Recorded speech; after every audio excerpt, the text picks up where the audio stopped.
Hello, I know electric for my EV is much cheaper than diesel, but a lot of people are saying diesel is cheaper than electric for an EV. So I thought today we would look at some of the facts. I'd like to be very accurate with detailed and accurate information.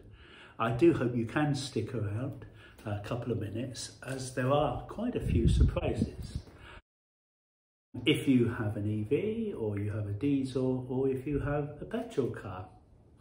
Hi, I'm Nigel. Thanks for joining me today. I hope you can like and subscribe. And if you haven't already. So I looked at a number of sources for the average price of diesel in the UK in the last month. And it came out at £1.52 a litre. Convert that into gallons, that's £6.93. Yes, I know. It is a lot, isn't it? And I also know there will be cheaper out there and some will be dearer. But I also looked at the many sources and took the average price of diesel on the motorway because it is a lot more expensive. And there it's £1.76 a litre. That works out at £8.02 a gallon. Can you imagine that? What a price. I will be as fast as possible and look at all the types of chargers and the top miles per gallon diesel car. So please don't get upset if I start with the average miles per gallon of a diesel car, which, according to as many sources as I could find, was 43 miles per gallon. And yes, I know some do more, and we'll be looking at them, and some do less. So a diesel car averaging 43 miles per gallon, the cost per mile would be 16.1p. And that's buying from a regular fuel station. And if you got your fuel on the motorway, the cost would be 18.6p per mile. We'll get to the better performing diesel cars in a minute. But first, let's go to my Tesla Model 3, as I know the numbers are correct. So in the 2 years I've had the car, it's done over 20,000 miles. And the average watts per mile is 243. So I've got a 50 kilowatt hour battery. So my average range for the car in all the time I've had it is 205 miles. Doesn't sound a lot. Sometimes I achieve a lot more than that. And a few times when it's been -10, I've achieved less. So starting at the very lowest cost of charging at home at the discounted rate of 7p a kilowatt hour with a home charger, the cost would be 1.7p a mile. Now, if you charge during the day with just a 3-pin plug without a home charger, 29p a kilowatt hour, the cost per mile would be 7p a mile.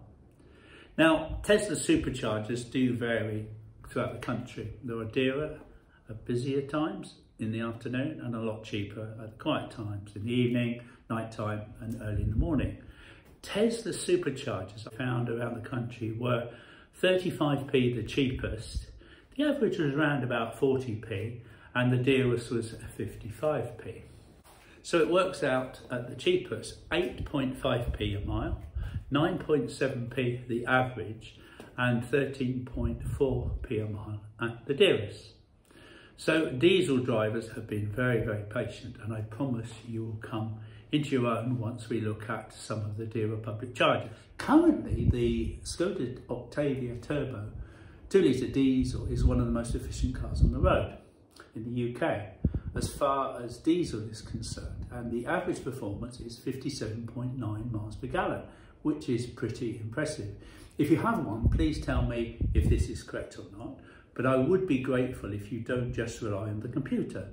Not saying Volkswagen fiddle the numbers, but if you do have a complaint, there's a number below that a lawyer that would love to get in contact with you. Now, what I mean is I had an Audi A3 that I was wrong to trust the numbers on the computer. So I regularly would fill it up to the brim, drive until almost empty, fill it up to the brim again, and work out the numbers. And I found that I wasn't getting 50 miles per gallon. According to the computer, I was only getting 45.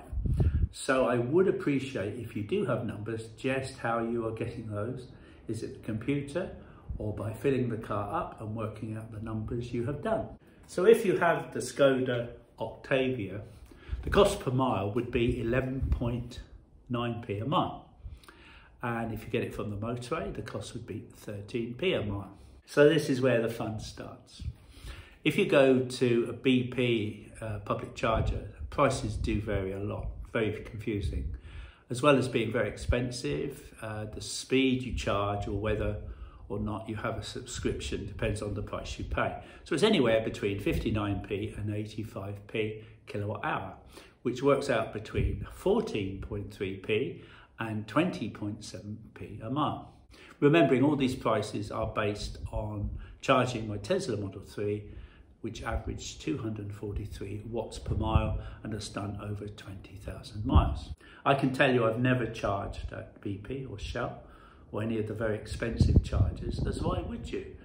Tesla are half the price, there's much more of them and they're much more reliable, and I can't think of a circumstance that I would go to BP or Shell only in a dire emergency, but I have never been in one of those and I don't plan to. I don't think there's any need when you know where the nearest Tesla supercharger is. There's really no need to go to a more expensive charger. GridServe prices are disappointing because they used to be only a little bit more than Tesla, and I would occasionally try them out when they were right next to a Tesla just to see how I got on with them, and they were fine. But now at 79p a kilowatt hour, that would work out going to GridServe at 19.2p a mile. I've become to expect that from the oil companies, but not GridServe. GridServe are one of the first all-electric fuel stations in the country. I haven't been to it yet, but I would like to.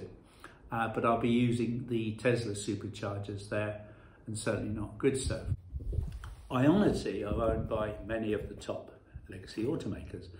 They have as much to lose as the oil companies, as more people are buying EVs because they are so far behind Tesla and they also charge a premium price. Anyone would think they don't want people to go from an ICE vehicle to electric. So their cost is 74p kilowatt hour, which converts to 18p a mile. But they do have offers when they sell an electric vehicle, so you could be paying less than that. I should say that if you're lucky enough to live in Scotland, you will have Charge Place Scotland everywhere. You can charge for either 30p kilowatt hour or 38p for the faster charger. They're mostly situated in residential areas, car parks, where speed isn't the number one priority. So you can charge for under 7.5p a mile or 9.5p a mile, depending on if you use the 30p or 38p kilowatt hour. It wasn't that long ago, they were only 20p and 25. Now there's also some free chargers, not just in Scotland, but all over the UK. They're not just in hotels, some are in coffee shops and all kinds of attractions. And lots of places, car parks. And of course, not forgetting in London, driving an electric car, you won't be paying the congestion charge or the ULEZ charges. So please leave any comments below. I often get comments about insurance. People tell me my insurance is 10 times higher than a normal car, which it's not. And I get through lots of tyres. Well, I don't drive like an idiot, and my insurance is only slightly higher than my Audi A3, but it's a much, much better car. And I don't drive like an idiot on the road and wreck my tyres. It hasn't burst into flames, and the depreciation is no worse than any other car. In the first year I had it, I could have sold it at a profit, but now, yes, it's gone down. It's the only new car I've ever owned in my life, and if I was buying one now, I would definitely buy one at second hand, around about the £20,000 price, but I'm planning on keeping it for quite a long time, so depreciation isn't a factor for me. I used to have a company car because of my job, and I used to pay tax called benefit in kind, and it's something that's very seldom talked about with electric cars because it is a lot less. Now, it was only 1% last year, now it's 2%, but if you have a petrol diesel car, it's 3 times as much. So it's a very big saving if you drive an electric car opposed to diesel, petrol or gas. And like everything, as more and more people get electric vehicles, the government would need that money, so they'll eventually put the price up. But currently it's quite a nice incentive. Now I do expect that the battery will last 300,000 miles, and I can't drive 600 miles on one charge and can't think of anything worse besides the fact it must be very, very dangerous. Yes, I get lots of those comments from people who never get texts and phone calls when driving, and would never dream of answering them while driving on their 600-mile marathon. Now, remembering that the wholesale price of electricity is under 7p a kilowatt hour, and although the public charger company has to install the chargers and maintain them, it's not in labour intensive in the same way that a gas station has to pay people to keep it running 24 hours a day. And the public charger is open 24 hours a day with nobody there. It has minimal wages other than repairs and servicing. Now, some public charger networks have someone at the end of the phone, probably because they made it as complicated as possible and people are forever phoning them up with apps, etc. And I'm sure Teslas do the same. I've never needed to phone Tesla. I just plug in, it charges, so simple. So I still maintain that charging an electric car is much cheaper than charging a diesel. The only way you can make a diesel appear to be cheaper than electric is to drive an extremely efficient diesel car, which most people don't, and go to the most expensive electric charger owned by the oil companies who have an interest in you not buying an electric vehicle. I could never go back to a diesel car. I like charging at home, never going to gas station again.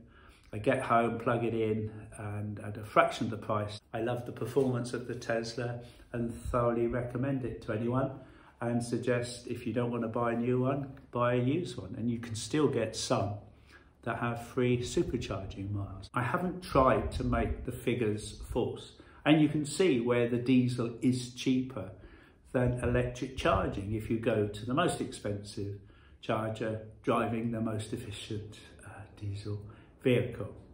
Thank you very much for getting this far. If you have, please comment down below and subscribe and like, that would be great.